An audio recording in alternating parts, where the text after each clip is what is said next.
சரி okay. So plant growth and டெவலப்மெண்ட்ல லாஸ்டா இன்ட்ரோடக்ஷன் பார்ட் பார்த்தோம். சரி, லாஸ்ட் கிளாஸ்ல எபிகாட்டைல்னா என்ன, ஹைப்போகாட்டைல்னா என்ன அதெல்லாம் பார்த்தோமா. சரி, இப்போ growth பத்தி பார்க்கலாம். growth வளர்ச்சி அப்படின்னா என்ன? வளர்ச்சினா வளர்றது, விதை வளர்றது வளர்ச்சி, அப்படிதானம்மா? சரியா? growthன்றது எல்லா ஆர்கனிசத்துக்குமான ஒரு என்ன சொல்றது, ஒரு நியதி அப்படின்னு சொல்லுவோம். சரியா? growth நடக்காத ஆர்கனிசம் இந்த உலகத்துல இருக்கானா? இருக்காது. சரியா? மைக்ரோ ஆர்கனிசம் கூட ஓரளவுக்காவது, சரியா, அல்லது அடுத்த இது உருவாக்கும் போதாவது அது growth நடக்குதுன்னு கூட நம்ம சொல்லுவோம். சரிங்களா? அப்ப மோஸ்ட்லி growthன்றது எல்லா ஆர்கனிசத்திலுமே நடக்கக்கூடிய ஒரு நிகழ்வு தான் இருக்கு. சரியா?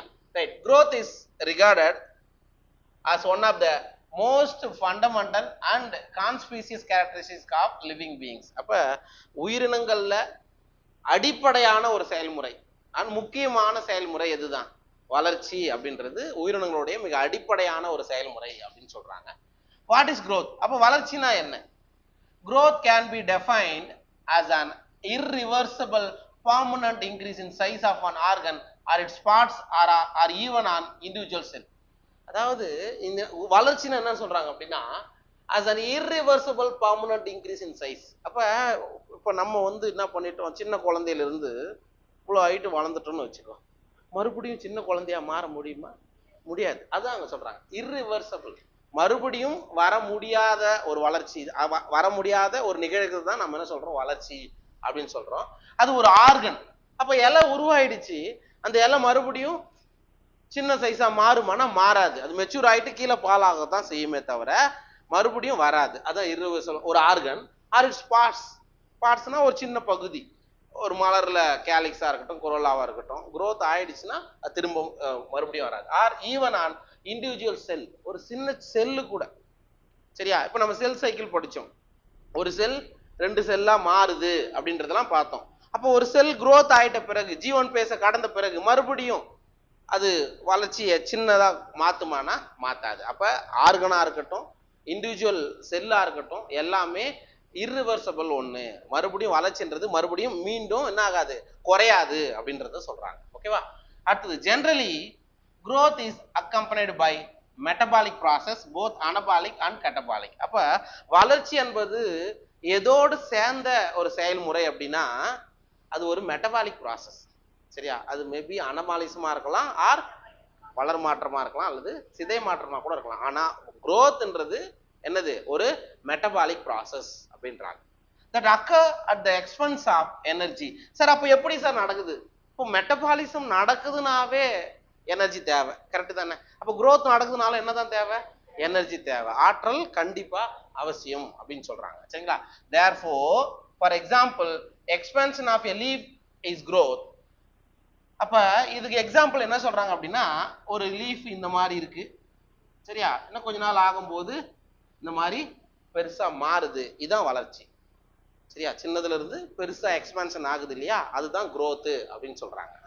how do you describe the swelling of piece of wood when placed in water? சரிப்பா, அப்ப சின்னதா இருந்த இலை ஏன்னு இருக்கும்போது சின்னதா இருந்தது, பீன்னு வரும்போது நல்லா growth ஆயிடுச்சு. ஒரு சின்ன கட்டை எடுக்கிறீங்க, சரியா, காஞ்சி போன கட்டை, ஒரு சின்ன பீஸா கட்டையை எடுத்து தண்ணி உள்ள போடுறீங்க. தண்ணியில போடும்போது அது என்ன ஆகும்? கொஞ்சம் பல்ஜ் ஆகும், உப்பும். அதை நீங்க என்னன்னு சொல்றீங்க? அதை வளர்ச்சின்னு சொல்றோமா இல்லையா? அது என்னது?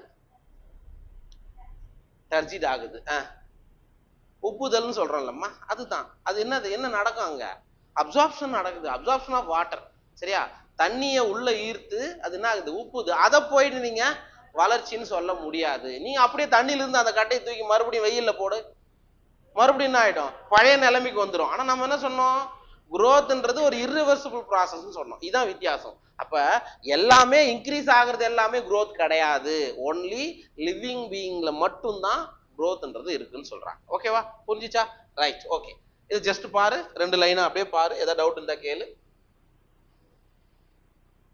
தமிழ் மொழியும் முழுக்க கம்பல்சரி பாரு, அப்புறமா நட்டிட்டு பிரகாரம் எனக்கு புரியலன்னு சொல்லாத.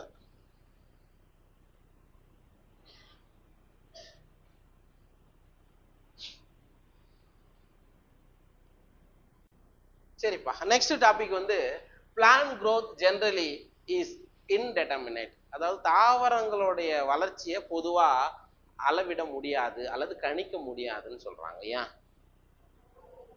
அது வாழ்ந்துகிட்டே இருக்குது. ஏன் வாழ்ந்துகிட்டே இருக்குது? அதுல என்ன இருக்கு? மெரிஸ்டமேட்டிக் டிஷ்யூ, ஆக்கத்திசுன்னு ஒண்ணு இருக்குது. எங்க இருக்குது? பிளான்ட்ல தான் இருக்குது. பிளான்ட்ல இருக்கிறதுனால தான் அது என்ன ஆகும்? புதுசு புதுசா டிவைட் ஆகிட்டே, செல்கள் டிவைட் ஆக அது வளர்ச்சி போயிட்டே இருக்கும். இப்போ நீங்க சொல்ல முடியுமா, நான் ஒரு தென்னை மரம் நட்டுருக்கேன், சரியா? நட்டுருக்கேன், ஒரு பேச்சுக்கு எங்க சார் நட்டுன்னு கேட்காத, தென்னை மரம் நட்டுருக்கேன், ரைட்டா? அது கரெக்டா 10 மீட்டர் உயரம் தான் வளரும் அப்படின்னு என்னால சொல்ல முடியுமா? முடியாது, சரியா? ஏன்னா அதுல மெரிஸ்டமேட்டிக் டிஷ்யூ அதோட லைஃப் ஸ்பேன் இருக்கிற வரைக்கும், அதோட ஆயுட்காலம் இருக்கிற வரைக்கும் தாவரங்கள் கண்டிப்பா என்ன ஆயிட்டு இருக்கும்? வளர்ந்துகிட்டே தான் இருக்கும். இது பிளான்ட்டுக்கே உரிய ஒரு ஸ்பெசிபிக்கான ஒரு கேரக்டர், சரியா? இது எல்லாத்துக்கும் உண்டா? நமக்கு உண்டா? கிடையாது, அவ்வளவுதான். சரி. Plant growth is unique because plants retain the capacity for unlimited growth throughout their life. அதாவது தாவரங்களுடைய வளர்ச்சி அப்படின்றது யூனிக் கேரக்டர், அதுக்கே உரிய ஒரு தனி பண்பு, தாவரங்களுக்கு உரிய ஒரு தனி பண்பு தான் வளர்ச்சி அப்படின்றாங்க. Because plants retain the capacity for unlimited growth. தாவரங்கள் ஒரு கெப்பாசிட்டியை கொண்டிருக்கிறது. கெப்பாசிட்டினா தமிழ் என்ன? கெப்பாசிட்டி திறனை கொண்டிருக்கிறது, சரியா? தாவரங்கள் அதுக்குன்னு ஒரு திறனை கொண்டிருக்கிறது. அந்த திறன் என்னன்னா அன்லிமிட்டடா வளரக்கூடிய திறன் அப்படின்னு சொல்றாங்க, சரியா? This ability of the plants is due to the presence of meristems at certain location in their body. அப்ப தாவரங்களுடைய உடலத்துல ஒரு குறிப்பிட்ட பகுதியில ஆக்கத்திசுக்கள் இருக்கு. மெரிஸ்டமேட்டிக் டிஷ்யூஸ் ஒரு குறிப்பிட்ட பகுதியில இருக்குது. எங்கெங்க இருக்குது? ரூட்ல இருக்கும், ஸ்டெம்ல இருக்கும். எந்த இடத்துல இருக்கும்? லொகேஷன் சொல்லும். ரூட்டோட டிப்பு, ஷூட்டோட டிப்பு வேற எங்க இருக்கும்? அதாவது வேரோட நுனிப்பகுதி, தண்டோட நுனிப்பகுதியில ஆக்கத்திசுக்கள் இருக்கும். வேற எங்க இருக்கும்? அவ்வளவுதானா? மொத்தமா ரெண்டு இடமா? கிளையில இருக்குமான்னு கேக்குறியா? நான் ஒண்ணு கேக்குறேன், நீ சொல்லு, வேற எங்க இருக்கு? நீங்க இந்த லீஃபோடைய ஆக்சிஸ்ல, உங்களுக்கு லீஃபோட ஆக்சிஸ்ல என்ன வரும்? இலையோடைய கோண பகுதியில என்ன வரும்னு கேக்குறேன். கோணம் மொட்டு வருமா? வருதா? இல்ல அது ஃப்ளவரை ஃபார்ம் பண்ணும் ஆர் பிரான்ச்சை ஃபார்ம் பண்ணுன்னு படிச்சிருப்பீங்களே, அங்கேயும் யார் இருப்பா? மெரிஸ்டமேட்டிக் டிஷ்யூ இருக்கும், சரியா? Mostly tip of the root and stem ஞாபகம் வச்சுக்கோங்க. பிளஸ் இந்த மாதிரியான ஆக்சிஸ்லயும் மெரிஸ்டமேட்டிக் டிஷ்யூஸ் இருக்குது. அப்ப தாவரங்களுடைய உடலத்துல ஒரு குறிப்பிட்ட பகுதியில இந்த மெரிஸ்டமேட்டிக் டிஷ்யூஸ் ஆக்கத்திசுக்கள் இருக்கு. அதனாலதான் தாவரங்கள் அதோடைய ஃபுல்லா வாழ்நாள் முழுவதும் வளர்ந்துகிட்டே இருக்கு. அதான் அதுக்கான அர்த்தம். The cells of such meristem have the capacity to divide and self-perpetuate. அதாவது அந்த மெரிஸ்டமேட்டிக் டிஷ்யூல இருக்கக்கூடிய செல்கள் ஒரு திறனை கொண்டிருக்கிறது. அது என்னன்னா தொடர்ச்சியா பகுப்படையக்கூடிய திறனை கொண்டிருக்கிறது. அது என்ன ஆகும்? கண்டினியூஸ் அதுவே டிவைட் ஆகிக்கும். அதுக்கு வேற எதுவும் சொல்லணும்னு அவசியம் கிடையாது. அதுவே செல்ஃபா தானாவே அது டிவைட் ஆகக்கூடிய கெப்பாசிட்டி இருக்கும். The product however soon loses the capacity to divide and such cells make up the plant body. Sir, அப்போ ஆக்கத்திசு செல்கள் டிவைட் ஆகிட்டே இருக்குன்னு சொல்றோம். லைஃப் லாங் அது டிவைட் ஆகிட்டே இருக்குமா? உருவாகுது இல்லை. இப்போ ஒரு செல் இதான் ரூட், சாரி ஷூட்டோட டிப்னு வச்சுக்கோங்க. ஷூட்டோட டிப்ல இங்க இருந்து ஒரு செல் இருக்கு. அந்த செல் இன்னொரு செல் டிவைட் ஆகும், ரெண்டாம் ஆகும், 2 4 மாறும். புரியுதா? மாறும் போது இப்படி உருவாகுது இல்ல, அது என்ன ஆகும்? டிவைட் ஆகிட்டே இருக்குமா? ஃபர்ஸ்ட் ஒரு செல் இருக்குப்பா, ஒரு செல்லு 2 செல்லா டிவைட் ஆகுது. இந்த 2 செல்லு 4 செல்லா டிவைட் ஆகுது. கரெக்டா? 4 8 16 32 இப்படி போயிட்டே இருக்கு.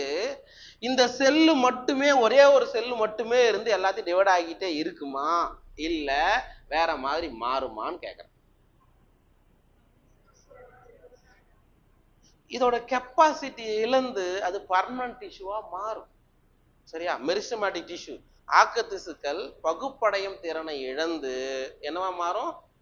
நிலைத்த திசுவாக மாறும். அதுதான் இங்க சொல்றாங்க, சரியா? மேபி அதோட ப்ராடக்ட் இது கொடுத்துச்சு, இதான் இதோட ப்ராடக்ட். புரிஞ்சுச்சா? இது கொடுத்துட்ட பிறகு இது அந்த கெப்பாசிட்டியை இழந்துரும். ஏன்? இது என்ன பண்ண போகுது? இதுக்கு ஒரு கெப்பாசிட்டி இருக்கு, அது டிவைட் ஆக போகுது. அதை கொடுத்துட்டு இது மாறிக்கும். அதுதான் இங்க சொல்றாங்க, சரியா? The product, however, soon loses the capacity to divide and such cells make up the plant body. இதுதான் அப்ப அந்த கெப்பாசிட்டி இழக்குது இல்லையா? இந்த மாதிரியான செல்கள் தான் தாவரத்தோடைய உடலத்தையே கட்டமைக்கிறது. தாவரத்தோடைய முழு உடலத்தையும் கட்டமைக்கிறது. சும்மா ரூட் டிப்பு ஷூட் டிப்ல மட்டும்தான் மெரிஸ்டமேட்டிக் டிஷ்யூஸ் இருந்து டிவைட் ஆகிட்டே இருக்கும். டிவைடான செல்கள் அதோட அந்த தன்மையை இழந்து பர்மனன்ட் டிஷ்யூவா மாறி தாவரத்தோட முழு உடலத்தையும் கட்டமைக்கிறதுன்னு சொல்றாங்க. Okay, this form of growth wherein new cells are always being added to the plant body by the activity of the meristem is called the open form of growth. அப்ப ஒரு செல் இருக்கு, அந்த செல்லு ரெண்டா டிவைட் ஆகுது, அது மேலும் divide ஆகுது, புரியுதா? அது மேலும் டிவைட் ஆகுது. இந்த மாதிரி நடக்கக்கூடிய வளர்ச்சியை நம்ம என்ன சொல்றாங்க? திறந்த நிலை வளர்ச்சி. புரியுதா? ஓப்பன் ஃபார்ம் ஆஃப் குரோத்னா அதான், ஒரு செல்லு ரெண்டு செல்லா டிவைட் ஆகுது, அது என்ன ஆகுது? மேலும் ரெண்டு செல்ல மேலும் ரெண்டு செல்ல இப்படி கொடுத்துக்கிட்டே போகுது. இதுக்கு பேர் தான் என்னது? Open form of growth. சரியா? திறந்த நிலை வளர்ச்சி அப்படின்னு சொல்றோம். புரியுதா? What would happen if the meristem ceases to divide? Sir suppose cease ஆயிட்டு மெரிஸ்டமேட்டிக் டிஷ்யூ டிவைட் ஆகல, என்ன நடக்கும்னு கேட்குறாங்க. என்ன நடக்கும்? குரோத்தே நடக்காது, அவ்வளோதான். எந்த அளவுக்கு பார்க்குறியோ அதே சைஸில் தான் இருக்கும், எத்தனை வருஷம் ஆனாலும் அப்படியே தான் கிடக்கும். சரியா? அப்போ மெரிஸ்டமேட்டிக் டிஷ்யூ கண்டினியூஸாக டிவைட் ஆகிட்டே இருந்தால் மட்டும்தான் குரோத் ஆனது நடக்கும், இல்லை நடக்காது. Okay, does this ever happen? இந்த மாதிரி விஷயம் எப்பயாவது நடக்குமா அப்படின்னு கேட்குறாங்க. அதாவது குரோத்தே நடக்காம ஒரு பிளான்ட் வந்துட்டு அதுக்கப்புறம் மெரிஸ்டமேட்டிக் டிஷ்யூ டிவைட் ஆகாம எப்பயாவது நடக்குமான்னு கேட்குறாங்க. ஏதாவது ஸ்டண்டட் குரோத்லாம் இருக்குது பாரு, மேபி ஒரு வைரல் இன்ஃபெக்ஷன் ஏதாவது வந்துட்டு அதுக்கப்புறம் இல்லைன்னா வேற வழி இல்லைன்னா எப்பயாவது நடக்கலாம், இல்லை நடக்காமலும் போகலாம். ஓகே, அது கொஸ்டினா கேட்டிருக்காங்க, அது பாசிபிளும் இருக்கு, இல்லைனா விட்டுரும். ஓகே, இன் இயர்லியர் கிளாஸஸ், இதுக்கு முன்னாடி வகுப்புகளில் you are studied about the root apical meristem and the shoot apical meristem. இதுக்கு முன்னாடி அதாவது பிளான்ட் அனாட்டமின்னு ஒரு லெசன் படிச்சிங்க, தாவர உள்ளமைப்பியல் ஒரு லெசன்ல நீங்க என்ன பார்த்துருப்பீங்க? ரூட் எபிக்கல் மெரிஸ்டம் வேர் நுனி ஆக்கு திசு, ஷூட் எபிக்கல் மெரிஸ்டம் தண்டு நுனி ஆக்கு திசு. இதெல்லாம் படிச்சுமா? படிச்சுக்கிறியா இல்லையா? எங்க படிச்சிங்க? படிச்சிங்க? அதான் டெலிட்டட் போர்ஷன்ல போயிச்சாமா, திருப்போம். சரி, ஓகே. எபிக்கல் மெரிஸ்டம்னா அதான் அர்த்தம். Okay, root apical meristem shoot apical meristem பத்தி நீங்க தெரிஞ்சிருப்பீங்க, படிச்சிருப்பீங்கன்னு சொல்றாங்க. You know that they are responsible for the primary growth of the plants. அந்த எபிக்கல் மெரிஸ்டம் நுனி ஆக்கு திசு இருக்குல்ல, தண்டுல இருக்குது வேர்ல இருக்குது இல்லையா, அது எந்த வளர்ச்சிக்கு அவசியம் அப்படின்னு பாத்தீங்கன்னா primary growth of the plants, தாவரங்களுடைய முதல்நிலை வளர்ச்சிக்கு தான் நுனி ஆக்கு திசுவானது பயன்படுகிறது. புரியுதா? முதல்நிலை வளர்ச்சினா என்ன? ஜஸ்ட் growth பண்ணி விடுறது தான் பிரைமரி மெரிஸ்டத்தோட வேலை. சரிங்களா? பெரிய பெரிய கட்டை இதெல்லாம் உருவாகிறது அது செகண்டரி growthல வந்துடும். அதுக்கு எபிக்கல் மெரிஸ்டம் யூஸ் ஆகாது, ஞாபகம் வச்சுக்கோ. நுனியாக்கு திசு அப்படின்றது ஜஸ்ட் ஃபார் தாவரங்களுடைய முதல்நிலை வளர்ச்சி, பிரைமரி growthக்கு மட்டும்தான். செகண்டரி growthக்கு மெரிஸ்டமேட்டிக் டிஷ்யூக்கும் வேலை இல்லை, ஞாபகம் வச்சுக்கோ. சரிங்களா? And பிரின்சிபலி contribute to the elongation of the plants along their axis. Sir அப்ப பிரைமரி growth மெரிஸ்டமேட்டிக் டிஷ்யூ எதுக்காக யூஸ் ஆகுது அப்படின்னா elongation of the plant, ஒரு பிளான்ட் அதோட நீளத்துல இன்க்ரீஸ் ஆகிறதுக்கு மட்டும்தான் மெரிஸ்டமேட்டிக் டிஷ்யூஸ் யூஸ் ஆகுது. சரியா? மற்றதுக்கு அதாவது வித் இன்க்ரீஸ் ஆக சொல்லல, எலாங்கேஷன், ஒரு செல் கொஞ்சம் பெருசாகிறது, டிவைட் ஆகி நீட் ஆகுது, அதுக்கு மட்டும்தான் அது யூஸ் ஆகுதுன்னு சொல்றாங்க. You also know that in dicotyledonous plants and gymnosperm the lateral meristem, vascular cambium and car cambium appear later in life. உங்களுக்கு வேற ஒன்றும் தெரியும், ஜிம்னோஸ்பர்ம்கள்லையும் ஆஞ்சியோஸ்பர்ம்கள்லையும் இரண்டாம் நிலை வளர்ச்சின்னு ஒன்று நடக்கும். செகண்டரி growthன்றது ஜிம்னோஸ்பர்ம் ஆஞ்சியோஸ்பர்ம்குள்ள மட்டும்தான் நடக்கும். டெரிடோஃபைட்டில் நடக்குமா? பிரேயோஃபைட்டில் நடக்குமா? எங்கேயாவது பிரேயோஃபைட் பெருசாக பார்த்துக்கிறீங்களா? டெரிடோஃபைட் பெருசாக பார்த்தீங்கன்னா இல்லை. எப்போ செகண்டரி growth எங்கே நடக்குது அப்படின்னா ஜிம்னோஸ்பர்ம்கள்லையும் ஆஞ்சியோஸ்பர்ம்கள்லையும். இந்த செகண்டரி growthல ஆனுவல் ரிங்லாம் கேள்விப்பட்டிருக்கீங்களா? ஆண்டு வளையங்கள், ஆட்டம் வுட், சாப்வுட் கேள்விப்பட்டிருக்கியா? சாற்றுக்கட்டை, வன்கட்டை, வைரக்கட்டை, இதெல்லாம் எப்படி? இதெல்லாம் செகண்டரி growthால நடக்கக்கூடியது. அப்போ செகண்டரி growth எங்க மட்டும்தான் இருக்கும்? ஜிம்னோஸ்பர்ம்கள்லையும் ஆஞ்சியோஸ்பர்ம்கள்ல மட்டும்தான், ஞாபகம் வச்சுங்க. அதுக்கு முன்னாடி இருக்கக்கூடிய தாவரங்கள்ல செகண்டரி growthன்றது இருக்காது. சரிங்களா? சோ அப்ப வாஸ்குலர் கேம்பியம் அப்படின்னா என்ன? சி அங்க செகண்டரி growth ஏன் நடக்குது அப்படின்னா இந்த with help of vascular cambium cork கேம்பியம்னு சொல்றாங்க. வாஸ்குலர் கேம்பியம்னா என்ன? இதை என் கேள்வி. சைலத்துக்கும் ஃப்ளோயத்துக்கும் ஜஸ்ட் புரியுதா? சைலம் ஃப்ளோயம், சைலத்துக்கும் ஃப்ளோயத்துக்கும் நடுவுல கேம்பியம் இருந்தா அந்த கேம்பியத்தை நீங்க என்ன சொல்லலாம்? வாஸ்குலர் கேம்பியம்னு சொல்லலாம். அப்ப சைலத்துக்கும் ஃப்ளோயத்துக்கும் நடுவுல கேம்பியம் இருந்தா அது என்ன type of vascular bundle? Open, திறந்த வாஸ்குலர் கற்றை. சரியா? ரைட். அடுத்தது கார் கேம்பியம் எங்க? Vascular cambium and cork cambium appear later in லைஃப்னு சொல்லிட்டாங்க. சரியா? இது ஜஸ்ட் கேம்பியம், கேம்பியல் ரிங்னு ஒன்னு ஃபார்ம் ஆகும். பாத்துக்கிறீங்களா? இதே மாதிரியான வாஸ்குலர் பண்டல்ல இப்படி ஒரு ரிங் மாதிரி ஃபார்ம் ஆகும் அப்படின்றதுலாம் ஏற்கனவே படிச்சிருப்பீங்க. கார் கேம்பியம்னா என்ன? கார் கேம்பியம் கேள்விப்பட்டது இல்லையா? பெல்லம், பெல்லோஜன், பெல்லோடம் கேள்விப்பட்டது இல்ல? மரத்தோட பட்டை உருவாகிறதுக்கு, பார்க் உருவாகிறதுக்கு காரணம் கார் கேம்பியம் தான்.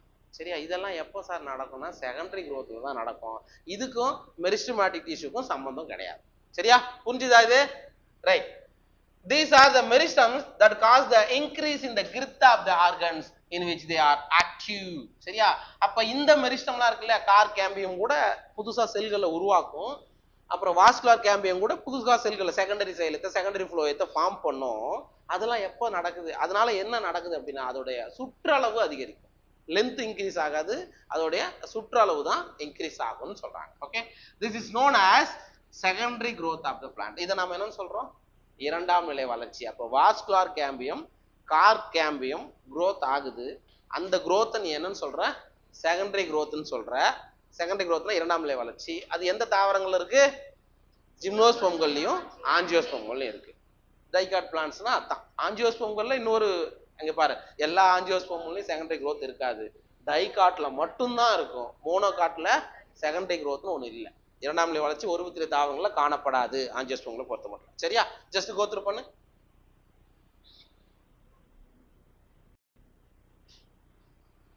சரி, இங்க பாரு, இந்த படத்தை பார்த்தீங்கன்னா உங்களுக்கு ஷூட் எபிகல் மெரிஸ்டம் எங்க இருக்குது? அதாவது தண்டு நுனி ஆக்கு திசு எங்க இருக்குது? டிப் ஆஃப் த பிளான்ட், மேல ஷூட்ல தண்டு பகுதியில நுனியில இருக்கு. சரிங்களா? அது என்ன ஆகுது? டிவைட் ஆகிட்டு செல்களை கொடுத்துக்கிட்டே இருக்கும்போது அது வளர்ச்சி நடக்குது. ஓகேவா? அதே மாதிரிதான் இங்க இருக்குது என்னது? Root apical meristem. இதுவும் டிவைட் ஆக என்ன ஆகும்? Elongation of root. சரியா? ரூட் வந்து எலாங்கேஷன் ஆகும், நீட்சி அடையும். ரைட்டா? அண்ட் இந்த இடத்துல நடுவில் இருக்கிறது யாரு? Vascular cambium. என்னது? Vascular cambium. இப்போ இந்த வாஸ்குலார் கேம்பியம் எப்போ growth ஆகும்? டூரிங் செகண்டரி growth, இரண்டாம் நிலை வளர்ச்சி. இப்போ கேட்கறேன்னு சொல்லுங்க, செகண்டரி growth எந்த பிளான்ட்ல செகண்டரி growth இருக்கும், எந்த பிளான்ட்ல செகண்டரி growth இருக்காது? இன் ஆஞ்சியோஸ்போம். ரூட்ல. என்னோட கேள்வி கேட்டுக்கோ. வேர்ல ஆஞ்சியோஸ்போம்கள்ல எந்த தாவரத்துல இரண்டாம் நிலை வளர்ச்சி இருக்கும், எதில் இருக்காது?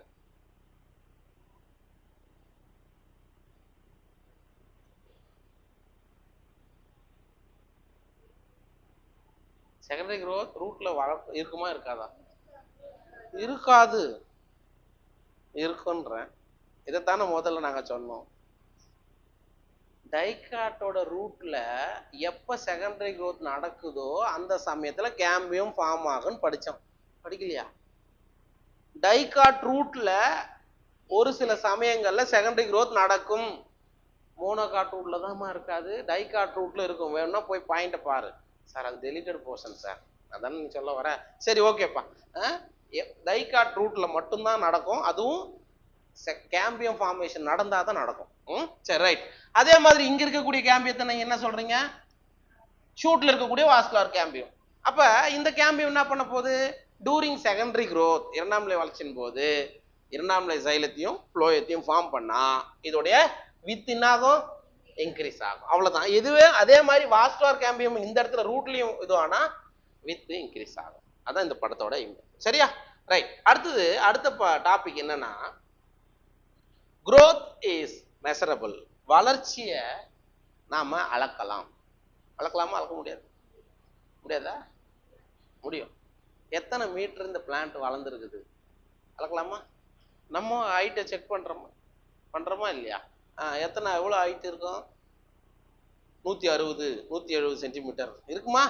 இல்லை, நான் இல்லை, ஜென்ரலாக சொல்கிறேன். அப்படி ஆகும், புரியுதா? அப்போ நம்ம எப்படி மெஷர் பண்ணுறோமோ அதே மாதிரி பிளான்ட்டோடைய குரோத்தை மெஷர் பண்ணலாம். வளர்ச்சியை நீங்கள் மெஷர் மட்டும்தான் பண்ண முடியுமே தவிர டெட்டர்மினேட் பண்ண முடியாது, புரியுதா? கணிக்க முடியாதே தவிர ஆனால் மெஷர் பண்ணலாம், நீங்கள் அளவிடலாம். இப்போ நேற்று பார்க்கும்போது இந்த செடியோடைய ஹைட்டு 10 சென்டிமீட்டர் தான் இருந்தது, சரியா? மறுநாள் பார்க்குறேன் 11 சென்டிமீட்டரா மாறி இருக்குது. அப்போ நம்ம அளக்கலாம் இல்லையா? அதுதான் அவங்க சொல்கிறாங்க. growth at a cellular level is principally a consequence of increase in the amount of protoplasm. அதாவது செல்லுலார் அளவுல, ஒரு செல் அளவுல வளர்ச்சி நீங்க எப்படி சொல்லலாம் அப்படின்னா, ஒரு செல் அளவுல வளர்ச்சி நடந்திருக்குது, growth நடந்திருக்கிறது அப்படின்றது நீ எப்ப சொல்லுவ அப்படின்னா, உள்ள இருக்கக்கூடிய புரோட்டோபிளாசத்தோடைய அளவு அதிகரிச்சா அது growth நடந்திருக்குன்னு சொல்லலாம். புரோட்டோபிளாசம் என்னது? Cytoplasm plus cell membrane. சைட்டோபிளாசமும் பிளாஸ்மா மெம்பரேன் சேர்ந்தது தான் நம்ம என்ன சொல்றோம்? புரோட்டோபிளாசம் சொல்றோம். அப்ப புரோட்டோபிளாசத்தோட அளவு அதிகமா இருக்குது, அதனால இந்த செல் வளர்ந்துருக்குன்னு சொல்லலாமா? இது எங்கன்னா செல்லுலார் அளவுல, சும்மா கண்ணுக்கே தெரியாது. இதெல்லாம் செல்லுலார் அளவுன்றது கண்ணுக்கே தெரியாது. அதோடைய புரோட்டோபிளாச அளவு அதிகரிச்சிருந்தாவே அதை நம்ம என்ன சொல்றோம்? growth அந்த இடத்துல நடந்திருக்கு, வளர்ச்சி நடந்திருக்கு அப்படின்னு நம்ம சொல்றோம், சரிங்களா? Since increase in protoplasm is difficult to measure directly. Sir, அப்ப புரோட்டோபிளாஸ்டோட அளவு அதிகரிச்சிருக்குது இல்லையா, அதை நேரடியா உங்களால அளக்க முடியாதுன்னு சொல்றாங்க. நேரடியா, டைரக்டா அது ஏதாவது ஒரு மெஷர்மெண்ட் வச்சு தான் நீங்க பார்க்கணும். டைரக்டா புரோட்டோபிளாசம் இங்கிருந்து லைட்டா இப்படி இன்க்ரீஸ் ஆகிறத உங்களால ஈஸியா பார்க்க முடியாது அப்படின்னு சொல்றாங்க. One generally measure some quantity which is more or less proportional to it. Sir, அப்ப நீங்க என்ன பண்ணலாம்? கண்ணுக்கு தெரியாத சின்ன செல்ல அதனுடைய குவான்டிட்டியை வச்சு நீங்க பார்க்கலாம். குவான்டிட்டினா என்ன? எவ்வளவு, எத்தனை செல்கள் இருக்கு, நம்பர் வச்சு சொல்லலாமா? ஏன்னா இதுக்கு மேல அது பெருசா மாறுமானா மாறாது. அப்ப நீங்க எப்படி பார்க்க முடியும்? கவுண்ட்டை வச்சு நீங்க சொல்லலாம் எத்தனை இருக்கு. இப்போ பாக்டீரியா நம்ம கவுண்ட் பண்றோம்ல, எவ்ரி 20 minutes ஒரு பாக்டீரியா 2ஆ டிவைட் ஆகும், அப்படிதானே படிச்சிருப்போம்? ஒவ்வொரு 20 நிமிஷத்துக்கும் பாக்டீரியா 2 பாக்டீரியாவா டிவைட் ஆகும். அப்ப அப்ராக்சிமேட்டா 1 ஹவர்னா நீங்க கால்குலேட் பண்ணிடலாமா? 1 ஹவர்ல ஒரு பாக்டீரியா எத்தனை பாக்டீரியாவா டிவைட் ஆகும்? எனக்கு தெரியாதுமா, நீங்க மேக்ஸ் குரூப் தானே, போடுங்க. நான் சும்மா கேட்டேம்மா. 6 பாக்டீரியாவாமா? 6 பாக்டீரியாவா போட்டு பார்க்கலாமா?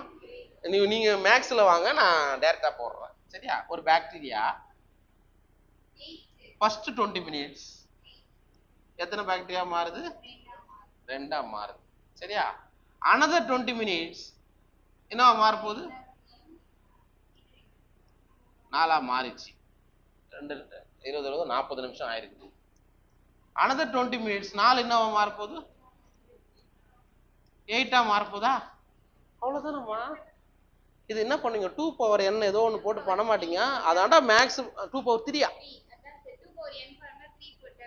எனக்கு அதான் மேக்ஸ் வராதுன்றல, அதனால தான் நான் சொல்றேன். இப்படி புரியுதாப்பா? இது பாக்டீரியாவுடைய, இது பேர் பாக்டீரியா பெருசு ஆகும் நம்மளால சொல்ல முடியாது இல்ல. ஜஸ்ட் அதோட கவுண்ட்டை வச்சு மட்டும்தான் உங்களால சொல்ல முடியும், சரியா? எங்க செல்லுலார் லெவல்ல இருக்கக்கூடிய ஆர்கனிசத்தை, கண்ணுக்கு தெரியாத ஆர்கனிசத்தை அதோடைய நம்பர் இன்க்ரீஸ் ஆயிடுச்சு, குவான்டிடேட்டிவ் மூலமாகத்தான், எண்ணிக்கையின் அடிப்படையில தான் அங்க வளர்ச்சியை உங்களால கணிக்க முடியும், சொல்ல முடியும் சொல்றாங்க. புரிஞ்சுச்சா? ரைட். அடுத்தது, growth is therefore measured by a variety of parameters, some of which are increase in fresh weight, dry weight, length, area, volume and cell number. எனவே வளர்ச்சி அப்படின்றது நிறைய பாராமீட்டரால நம்ம அதை கணிக்கிறோம், அளவிடுறோம் அப்படின்னு சொல்றாங்க. என்னென்ன அப்படின்னா, increase in fresh weight. Increase in fresh வெயிட்னா என்ன? ஆடு சந்தைக்கு விற்கணும், சரி? ஆட்டை விற்கணும், சரியா? அப்போ ஒரு சிலர் என்ன பண்ணுவாங்க, இந்த வியாபாரிகள், ஆட்டு வியாபாரிலாம் பார்த்தீங்கன்னா, ஜஸ்ட்டு அந்த உடம்பு பிடிச்சி இப்படி தூக்குனாவே அது எவ்வளோ கிலோ இருக்குன்றத ஓரளவுக்கு கெஸ் பண்ணுவாங்க. பார்த்துக்கிறியா? ஐயோ, இதெல்லாம் என்ன புதுசாக்குது? இல்லை, நீ ஒன்று பண்ணு, பெரிய தராசுல அந்த ஆட்டை தூக்கி மேல வை, ஆட்டை பிடிச்சி தூக்கி மேல கட்டி போடுமா. அப்ப கோழி எல்லாம் என்ன பண்றான், அந்த இதோட தூக்கி வச்சு வெயிட் போடுவாமா, அதாம்மா ஃப்ரெஷ் வெயிட். புரியுதா? அப்ப நீக்கி விற்கலாமா ஆட்டை, நம்மளே எடுத்து போட்டு வெயிட் போட்டு பார்த்து 5 கிலோ தான் இருக்குது, 5 கிலோனா 840 4000 ரூபா தான் போகும். சரியா? அடுத்தது இன்னும் ஒரு 10 நாள் விடுவோம், நல்லா சாப்பாடு போட்டா அது 6 கிலோவா வெயிட்டா மாறுதா. அதுக்கு பேர் தான் ஃப்ரெஷ் வெயிட். உயிரோட இருக்கும்போது வெயிட் போட்டு அது இன்க்ரீஸ் ஆகுதுன்னா அங்க growth நடந்திருக்குன்னு அர்த்தம். இல்லைன்னா டெய்லி இன்க்ரீஸ். சந்தைக்கு மாடு விற்கும் போது பாத்துக்கிறீங்களா, மாடு ஆடு விற்கும் போது இது வரைக்கும் அந்த மாட்டுக்கு தவிடு புண்ணாக்கெல்லாம் கொடுத்தே இருக்க மாட்டான். புரியுதா? நாளைக்கு சந்தைக்கு, வெள்ளிக்கிழமை சந்தை, நாளைக்கு மாடு விற்க போறோன்னா தான் இன்னைக்கு காலையில பார்க்கணும், அது குடிக்க முடியாத அளவுக்கு போட்டு அது இதையும் போட்டு நல்லா குண்டா மாறி போகும். புரியுதா? சரி, அது கிடையாது. ரைட். அப்ப ஃப்ரெஷ் வெயிட் இன்க்ரீஸ் ஆகுது அப்படின்னா நீங்க growth மெஷர் பண்ண முடிய ஒரு ஒரு மெத்தட். ட்ரை வெயிட் அப்படின்னா என்ன? ட்ரை வெயிட்னா என்ன? காஞ்சி. ஆமா, கருவாடு ட்ரை வெயிட். கருவாடு மீன் 10 கிலோ இருக்கும், காஞ்சிச்சுன்னா 12 கிலோ வரும். வராது இல்ல, அது குறையுது இல்ல, அது வந்து ட்ரை வெயிட்னு சொல்றாங்க. சரியா? ட்ரை வெயிட்டாலே நீங்க அதை மெஷர் பண்ண முடியும். லென்த் அதான் நான் சொல்லிட்டேன், 10 சென்டிமீட்டர்ல இருந்து 15 சென்டிமீட்டரா மாறிடுதா. Okay.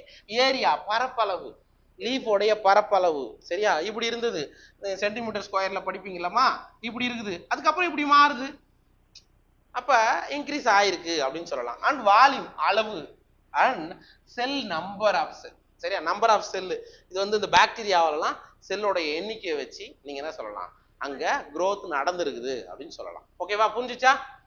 You may find it amazing to know that one single maize root apical meristem can give rise to more than 17,500 new cells per hour. அதாவது இந்த இடத்துல முக்கியமா கவனிக்க வேண்டியது என்னன்னா, மக்காச்சோளம் இருக்குது இல்லையா, மக்காச்சோளத்தோடைய நுனி ஆக்கு திசு ஒரு மணி நேரத்துக்கு 17,500 செல்களை கொடுக்குது அப்படின்னா யோசித்து பாரு, எவ்வளவு ஸ்பீடா நடக்குது. அப்போ ஒரு மணி நேரத்துக்கு 17,500னா 2 மணி நேரத்துக்கு 35,000 இல்லையா? ஐயோ, நான் தான் மேக்ஸ்ல வீக்கா. 35 தானாமா? இல்ல, ஒரு மணி நேரத்துக்கு 17,500 செல்னா 2 மணி நேரத்துக்கு 35,000 தானம்மா.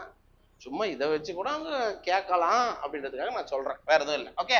வேற செல்ஸ் இன் வாட்டர் மெலான், தர்பூசணியில may increase size up to 3,15,000 times.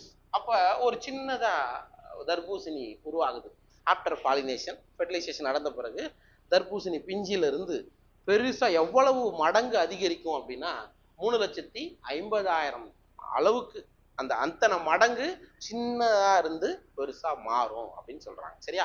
இப்போ வாட்டர் மெலானுடைய எத்தனை அளவுக்கு இன்க்ரீஸ் ஆகும், இது எத்தனை செல்களை கொடுக்கும் அப்படின்றத மெயின் ஞாபகம். சரிங்களா? அப்ப growth is measurable தானே, வளர்ச்சியை நம்மால அளக்க முடியும் அப்படின்றாங்க. இந்த ஃபார்மர் மீன்ஸ் யார சொல்றாங்க? மேஸ், அதாவது மக்காச்சோளத்துல growth is expressed as increase in cell number. இப்ப மக்காச்சோளத்துல செல்லுடைய எண்ணிக்கை அதிகரித்த வச்சு வளர்ச்சி நடக்குதுன்னு சொல்றாங்க. Okay. the latter means watermelon express growth as increase in size of the cell. செல்லுடைய அளவு எத்தனை மடங்கு அதிகரிக்குதுன்னு வாட்டர்மெலன்ல சொல்லியிருக்காங்க. அவ்வளவுதான். Right. while the growth of a pollen tube is measured in terms of its length. Sir, மகரந்த குழல் வளர்ச்சி கேள்விப்பட்டிருக்கிறியா? pollen grain. எஸ், இப்படிதானே இருக்கும், இப்படிதானே படிச்சிருக்கோம். சரி, அப்ப pollen tube formation நடக்கும், இதானே மகரந்த குழல்னா இதானப்பா pollen tube. அப்ப pollen tube உடைய வளர்ச்சியை நீங்க எப்படி மெஷர் பண்ணுவீங்கன்னு கேட்டாங்கன்னா லென்த்தை வச்சு பார்க்கலாம். இதோட லென்த்தை நீங்க அளந்து இத்தனை சென்டிமீட்டர் வளர்ந்துருக்குன்னு சொல்ல முடியும். நமக்கு என்ன எக்ஸாம்பிள் கொடுத்துருக்கானோ அதான் கொஸ்டின், வேற எதுவும் புதுசாலாம் கேட்க மாட்டாங்க. சரிங்களா? an increase in surface area denotes the growth in a dorsiventral leaf. Surface area increase ஆகிறத வச்சு growth எப்படி மெஷர் பண்ணலாம்? அதுக்கு example dicot root, dicot dorsiventral leaf.